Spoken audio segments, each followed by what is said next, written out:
Arrancamos agenda parlamentaria aquí por Canal 5 Días. Hoy estamos lunes 8 de agosto.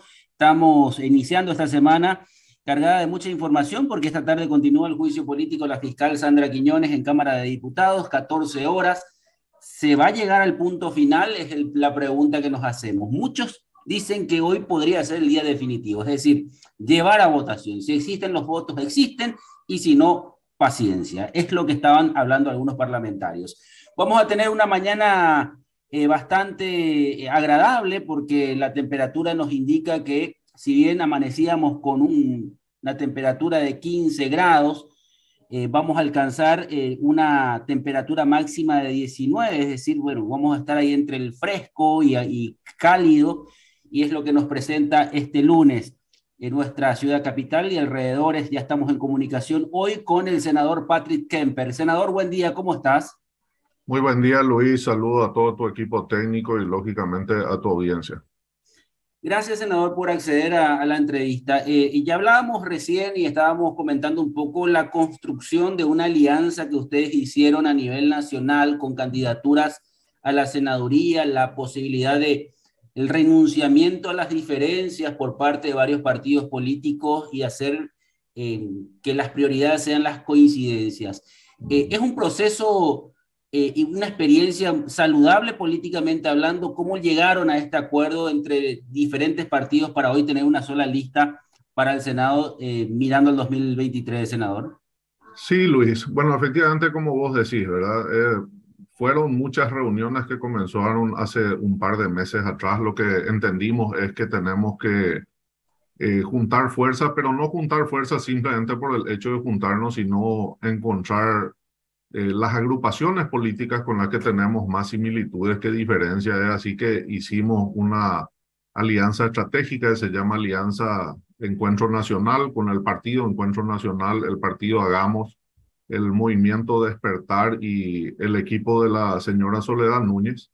La verdad que tengo que confesar que fue bastante fácil la construcción de nuestra alianza porque de entrada luego encontramos que pensamos en casi todos los puntos en cuanto a lo que es la visión país de forma similar.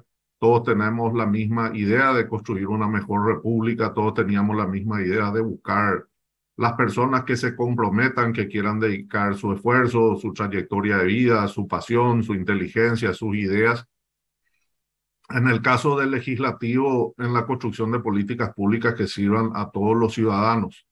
Y sí, efectivamente tenemos hoy unificadas listas al Senado de la República. Dentro de la Alianza Encuentro Nacional también tenemos listas unificadas a la Diputación de Asunción, a la Diputación del Departamento Central y a la Junta Departamental de Central.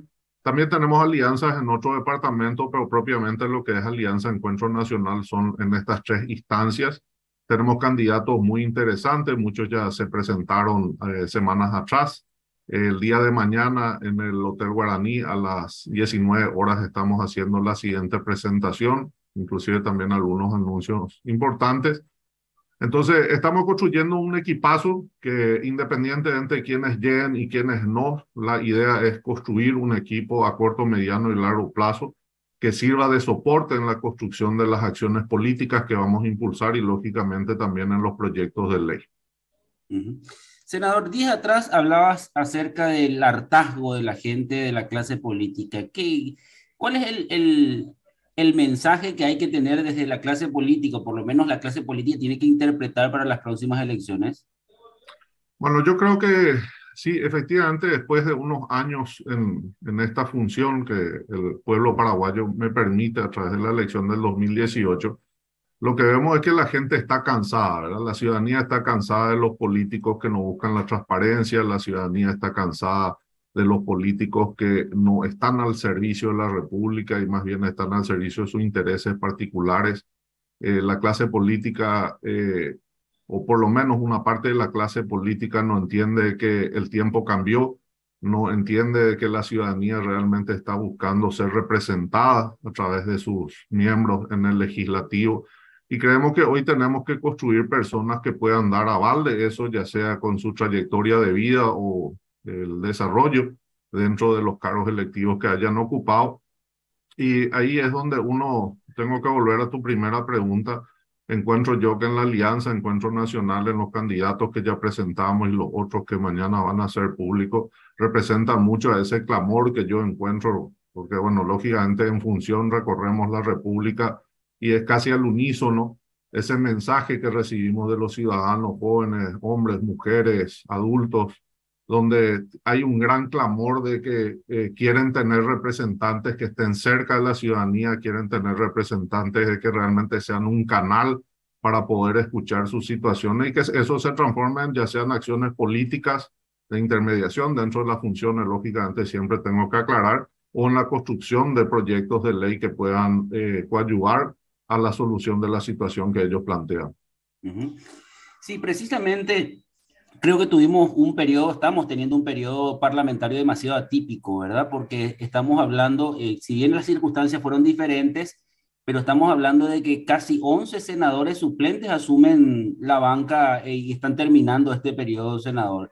Y eso conllevó mucho a las pérdidas de investidura, a todo lo que se generó en torno a eso. Nosotros tenemos, porque quiero ir a esta frase y quiero analizar contigo la famosa frase, si tenemos los representantes que merecemos. Una pregunta interesante sin duda, ¿verdad? Como vos decís, es un periodo absolutamente atípico. Nunca se vio la cantidad de pérdidas de investidura en el Senado de la República como se dio en este periodo, ¿verdad? Pero si tenemos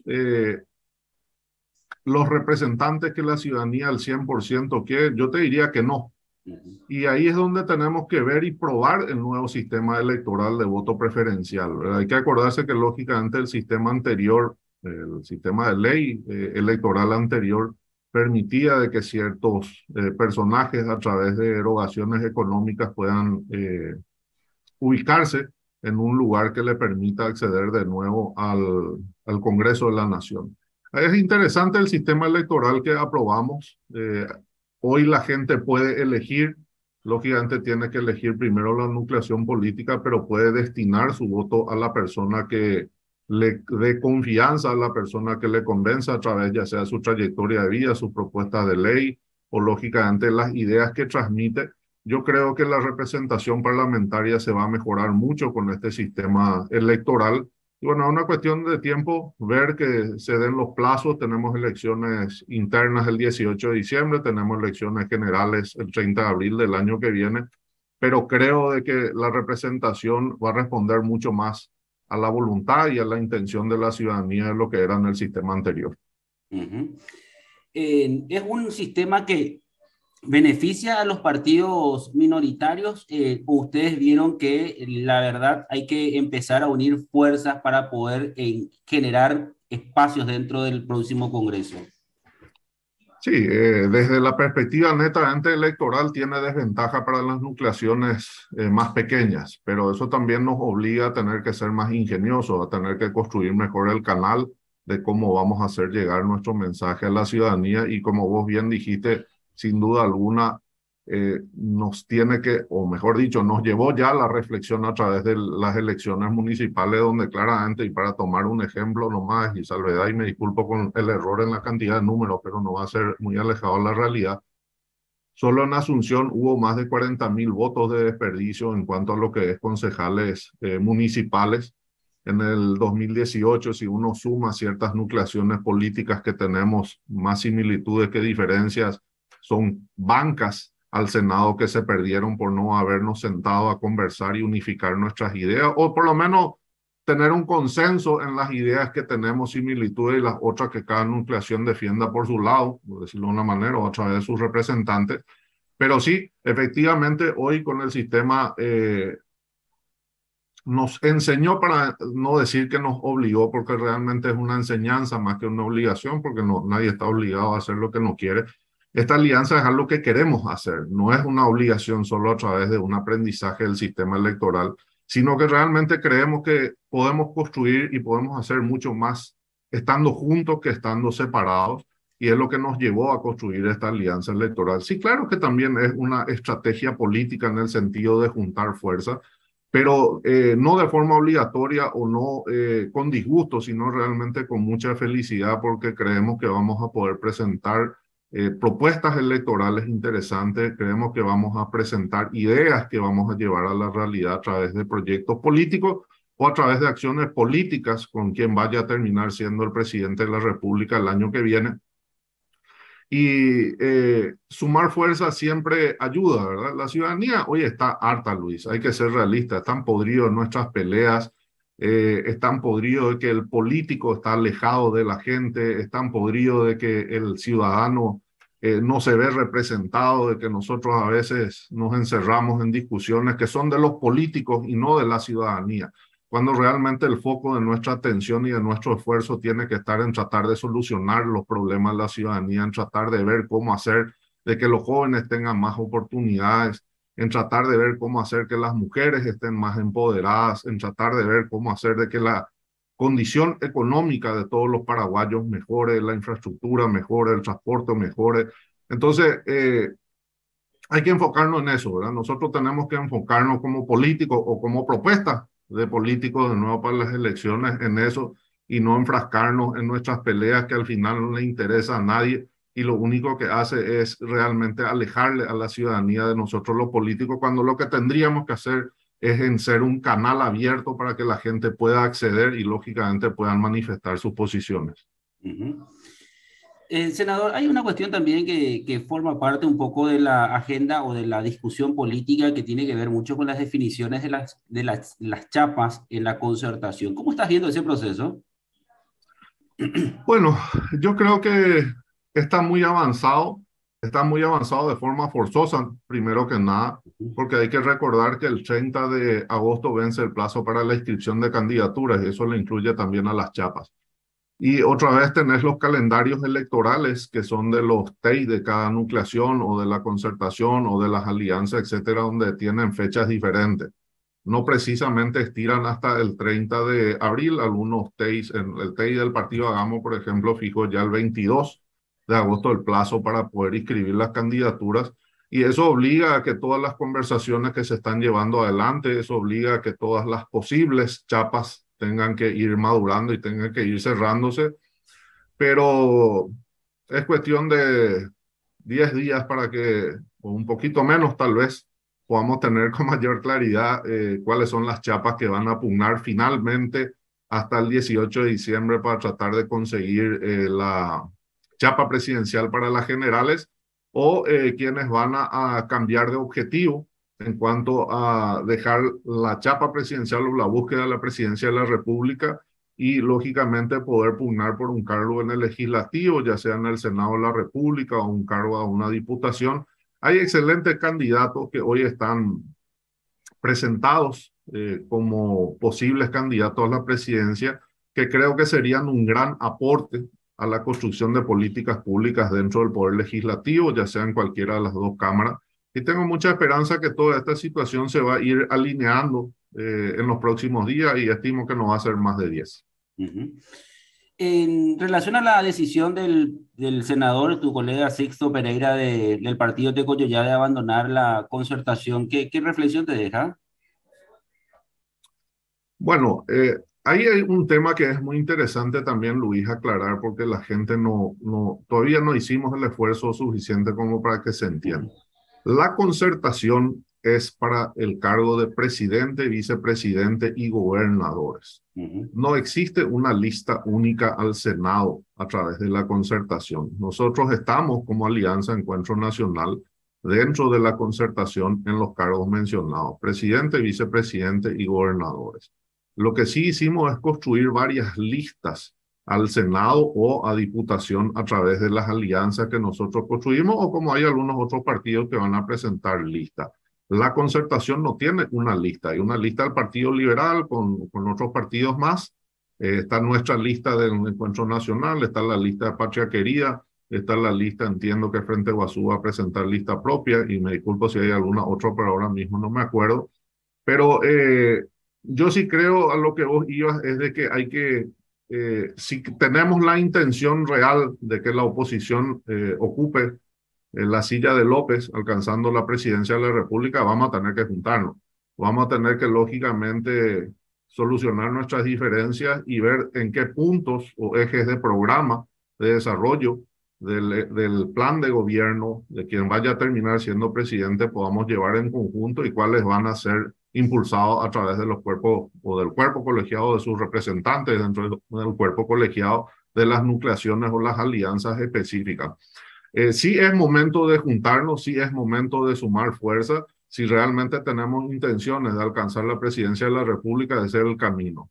Y va a tener que reflexionar quién no haga o no entienda en ese sentido, ¿verdad? Porque cualquier persona que pugne fuera de lo que es la representación que está buscando la mayoría de la oposición, lo único que va a hacer es dividir los votos. Uh-huh. En cuanto a la gestión parlamentaria, la banca que ocupás actualmente, senador, la semana pasada se había pronunciado en relación a las desapariciones de niños y niñas. ¿Cuál es la propuesta que hay como para empezar a controlar y darle un poco una visión mucho más detallada a esta problemática que se presenta y que muchas veces la sociedad como que se pone ciega ante esta realidad? Sí, vos sabés que a nosotros, al equipo, nos llamó mucho la atención porque es como vos decís, un dato que no está suficientemente bien visibilizado.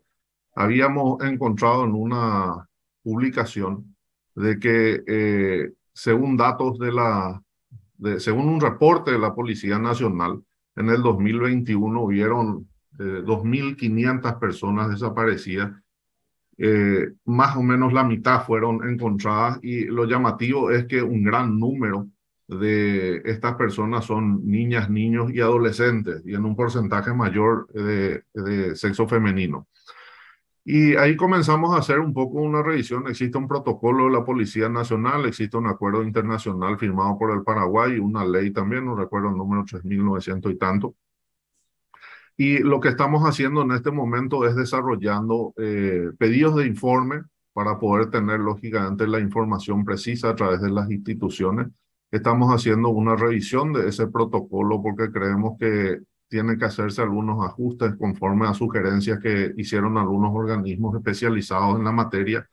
Y vamos a hacer una mesa de trabajo en la que vamos a convocar a la Policía Nacional, vamos a convocar a la Fiscalía Penal y vamos a convocar al Ministerio de la Niñez y algunas otras instituciones también que tienen parte involucrada, porque esto es súper serio, Luis, ¿verdad? Es súper serio que el Estado paraguayo no lo esté haciendo.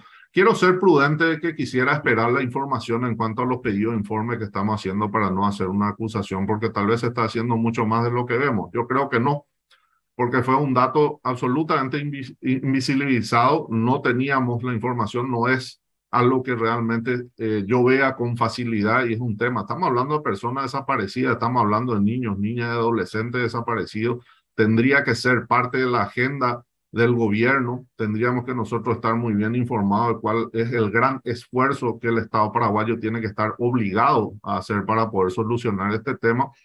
Entonces, desde nuestra banca lo que vamos a hacer es lo que te dije, estamos presentando pedidos de informe esta semana. Vamos a hacer una mesa de trabajo para tener información de primera mano y una vez que tengamos ese análisis serio, un análisis con toda la información necesaria, eventualmente vamos a construir un proyecto de ley que pueda darle mejores herramientas o pueda redireccionar a las instituciones que según lo que leímos en cuanto a lo que son los convenios internacionales o sugerencias de organizaciones especializadas, tiene que haber una instancia de mayor investigación y no solamente que es el cuerpo en cuanto a lo que es la acción, que es la policía o la fiscalía, sino que algunas otras instituciones del Estado tienen que tener acciones más preventivas de investigación y de acompañamiento a las familias o a las personas en sí que hayan tenido una desaparición forzada. Pero estamos avanzando, Luis. Es buena pregunta la que haces, es un tema realmente súper serio, súper delicado, que creemos que se puede hacer mucho más de lo que se está haciendo. Bueno, para ir cerrando, senador, dos temas bien específicos. Uno tiene que ver con el tema financiero y la posibilidad que el Ministerio de Hacienda vuelva a presentar un paquete de bonos, de emisión de bonos para el 2023.